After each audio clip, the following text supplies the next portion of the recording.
નસો જાડી છે એટલે ફટાફટ આવશે. હા હાથની તો ફટાફટ આવે, પેલા હાથની નસ પર જાય. જો તો ખરી, જો તો ખરી. આવી તમને તો કશું નહીં થાય. હવે શું છે?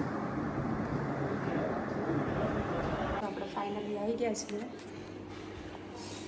પીઆરપી કરવા માટે. હવે સ્ટાર્ટ કરીશું. એના પહેલાં છે ને અત્યારે હું વાળમાં હાથ ફેરવા તો 2 વાળ મોટા મોટા નીકળી ગયા દેખા. આખા વાળ નીકળે એટલે આપણે પીઆરપી કરાવવાનું, એટલે હેરફોલ ના થાય. તો આપણે પછી ડૉક્ટર આપણે સ્ટાર્ટ કરશું.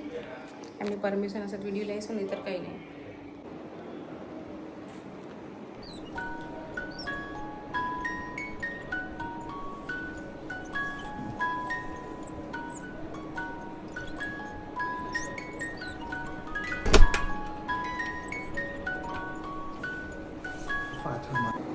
તો આપણે હેલો, માયસેલ્ફ મિતેશ ઠક્કર. આજે બેન આવ્યા હતા, એમને હેર લોસની કમ્પ્લેન હતી.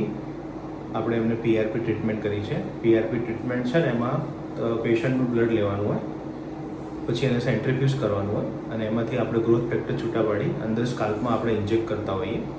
એટલે પીઆરપીથી છે ને હેર લોસ ઓછો થઈ જાય અને નવા હેર જે ગ્રો થાય એમાં બી પીઆરપી બહુ હેલ્પફુલ છે. Thank you. Okay, thank you. તો આપણે હેર લોસ બહુ જ થતા હતા, એટલા માટે આપણા મિતેશભાઈ ઠક્કર, જેમનું હોસ્પિટલ બસ સ્ટેન્ડની બાજુમાં આવેલું છે, તો બહુ સારી એવું ટ્રીટમેન્ટ કર્યું છે. મને ફર્સ્ટ ટાઈમ બહુ જ વીક લાગતી હતી, પણ એમને ઇઝીલી જલ્દી ફટાફટ પતાવી દીધું છે. તો જોઈએ આપણે 2 મહિના પછી આપણને રિઝલ્ટ કેવું મળે છે. તો આગળ જોઈએ આપણે. ચલો મળીએ.